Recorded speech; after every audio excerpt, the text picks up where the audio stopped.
બોલો રાધારમણ દેવની જ, લક્ષ્મીનારાયણ દેવની જ.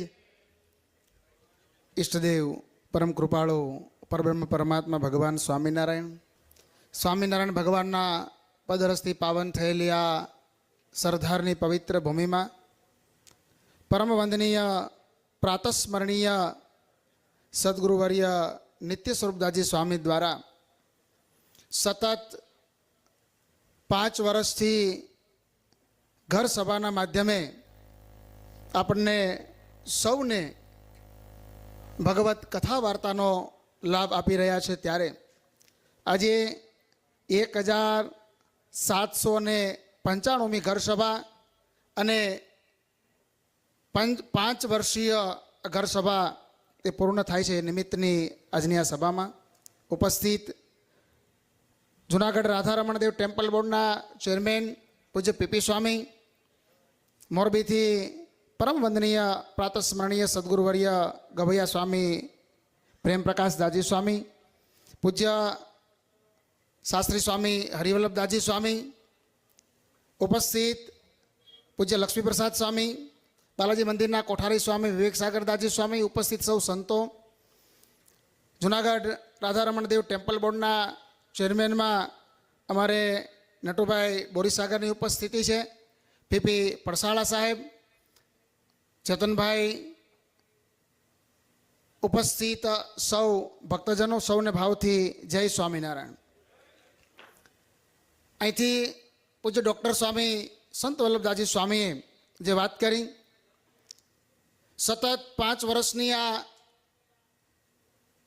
ઘર સભાની યાત્રા અને એક પણ દિવસ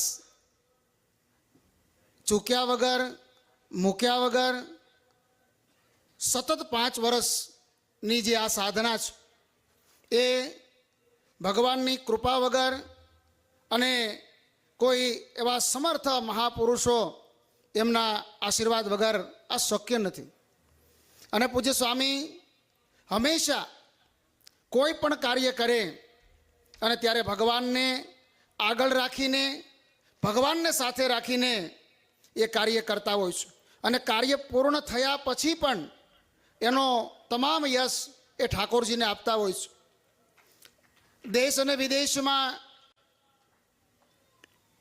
એક જગ્યાએથી બીજી જગ્યાએ ઘણું બધું દૂર જવાનું હોય અને છતાંય સ્વામી એમના હૃદયમાં એક જ ભાવ કે વધારેમાં વધારે હરિભક્તો એ આ ઘર સભાથી, સત્સંગથી કે ભગવાન અને ઠાકોરજીની પધરામણીથી કેવી રીતે લાભાન્વિત થાય. કોણ શું કહે છે એના કરતાં મારી ફરજ શું છે, મારે શું કરવું જોઈએ, આવું સ્વામીએ પોતાના જીવનમાં ઉતાર્યું છે. ઘણા બધા લોકો ઘણું બધું કહેતા હોય છે, પણ ઠાકોરજી કેમ રાજી થાય, સંતો કેમ રાજી થાય, હરિભક્તો કેમ રાજી થાય, આવો સતત ભાવ એ સ્વામીના હૃદયમાં રહ્યો છે. અહીંયા સાથે જે સંતો હોય છે એમની પણ સ્વામીએ વાત કરી, પણ સ્વામી આપના આશીર્વાદ વગર આ શક્ય નથી. આપનો પ્રેમ, આપની લાગણી, આપના હૂફ વગર આ શક્ય નથી.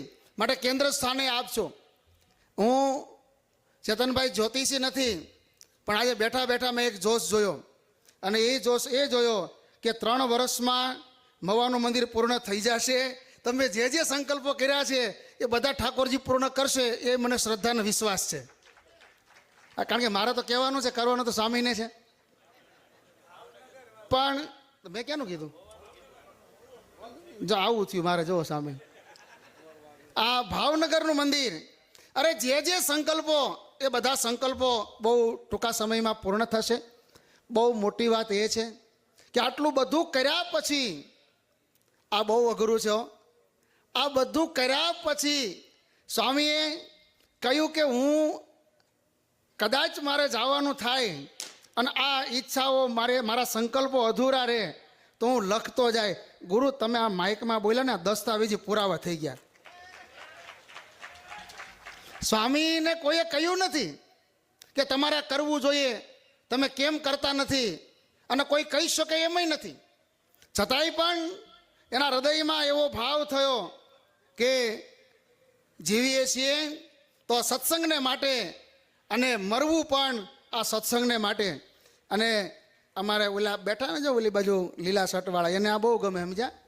હા, એ ગમે એટલા માળના બિલ્ડિંગ બનાવે એનું કાંઈ નહીં, પણ સાધુની પા કાંઈ નહીં રાખવાનું એવું પાછું, સમજ્યા? એ જે પ્રવીણભાઈ કાનાબાર. પણ એવા હરિભક્તો કે જે દેવ સાથે જોડાયેલા છે, મંદિર સાથે જોડાયેલા છે, જેના હૃદયમાં સાચા સંતો પ્રત્યે અહોભાવ છે, અને એ હરિભક્તો જ્યારે સ્વામી તમારી એવી ભાવનાઓ જોવે છે ત્યારે ખરેખર બધાની છાતી ગજગજ ફૂલે છે. તમે જે કામ કરો છો એ કામ અમે તો વિચારી ન શકીએ, અને ઠાકોરજી એના માટે જ તમને મોકલ્યા છે. બાકી આ બધું બહુ અશક્ય છે ને બહુ અઘરું છે. એક પણ દિવસ અમારા ચેતનભાઈ જો કાયમ તમારી ખબર રાખ્યો, હા, મને પાછા કે સ્વામી આજ આમ કીધું, સ્વામી આજ આમ કીધું, એ બરાબરની ખબર તમારી રાખે.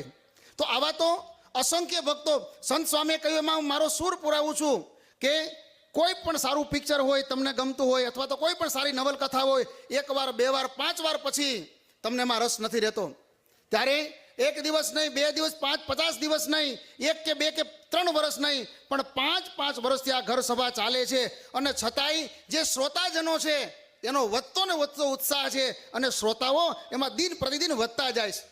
એ તો આમાં મોબાઈલમાં ઓલું બધું લખેલું આવે, કેટલા હજાર લોકોએ જોયું. એ આ ખાલી રાજી કરવાની કે વખાણ કરવાની વાત નથી. અને આખો એ દક્ષિણ, જોકે આખો એ સંપ્રદાય પૂજ્ય સ્વામી એના કાર્યથી, એમની સાધુતાથી ગૌરવ લઈ શકે, કારણ કે માત્ર એમણે પથ્થરના મંદિરોના નિર્માણ કર્યા છે એટલું નહીં, પણ એણે યુવાનોના ઘડતર કર્યા છે. એના માટે એકવાર આ બહુ અઘરું કામ છે.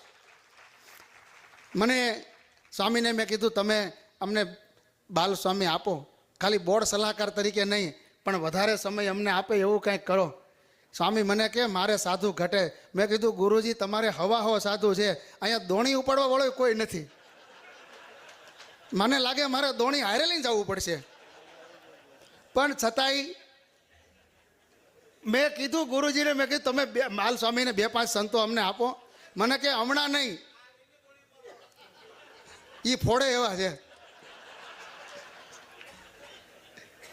મને કે હમણાં નહીં. મેં કીધું ગુરુજી તમારે આ હવાહો સંતો છે, 150 સંતો થશે, 200 સંતો થશે, તોય તમારે સંતો ઘટવાના ને ઘટવાના, કારણ કે તમારું કાર્ય વિરાટ છે.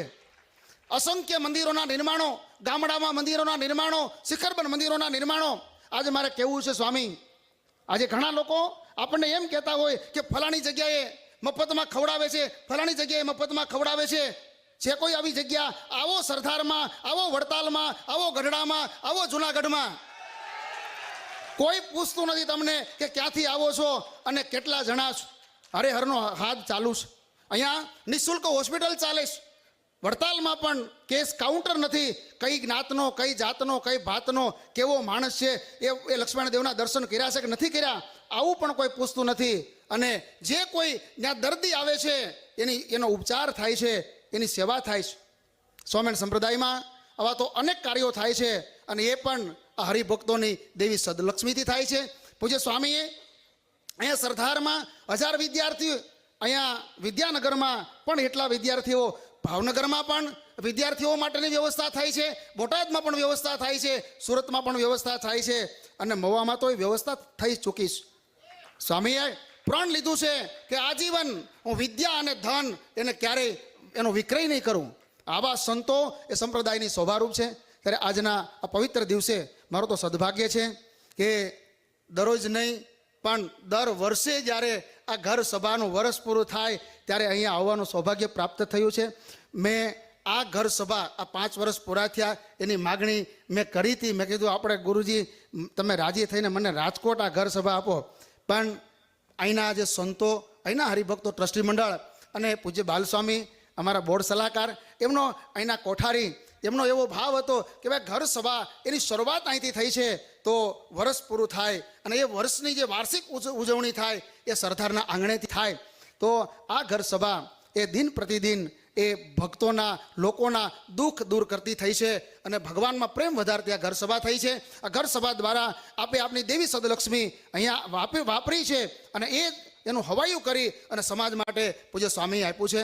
ત્યારે સ્વામી એમની આયુષ્ય 100+ થાય, એમનું સ્વાસ્થ્ય ઠાકોરજી ખૂબ સારું રાખે અને હવા હો સંતો છે એ હવા 200+ થાય એવી હૃદયથી હું પ્રાર્થના કરું છું. અને જુનાગઢ મંદિરને થોડાક સંતો બાલ સ્વામીના નેતૃત્વમાં આપે, કારણ કે ગઢડાવાળા તમારો લાભ લે છે, વડતાલના સંતો તમારો લાભ લે છે, અમે એટલો બધો લાભ અમને મળતો નથી.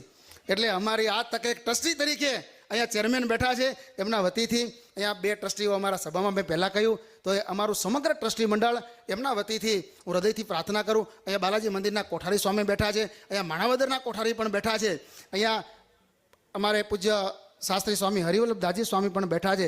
ત્યારે જૂનાગઢના સંતો અને ટ્રસ્ટી મંડળ વતી અને અમારા ચેરમેન વતી હૃદયથી પ્રાર્થના કરું કે પૂજ્ય સ્વામી આપના દ્વારા આવા નવા કાર્યો એ ઠાકોરજી કરાવતા રહે એવી હૃદયથી ઠાકોરજીના ચરણમાં પ્રાર્થના કરી મારી વાણીને વિરામ. અસ્તુ. જય સ્વામિનારાયણ.